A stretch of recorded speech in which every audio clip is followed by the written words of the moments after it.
इमरान खान को 14 साल कैद और बुशरा बीबी को 7 साल कैद सज़ा सुना दी गई और 10 लाख रुपए जुर्माना और 5 लाख रुपए जुर्माना भी सुना दिया गया। और अल कादिर ट्रस्ट है। और अल कादिर ट्रस्ट क्या है?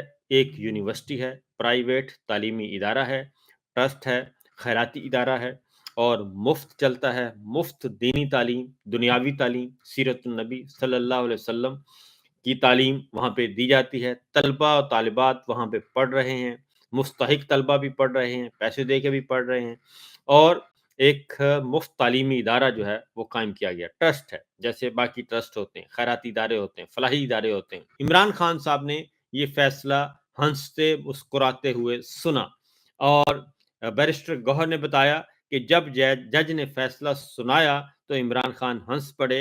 इमरान खान ने कहा, जो नाइंसाफ़ी पर फैसला करते हैं, उनको प्रमोशन मिलती है,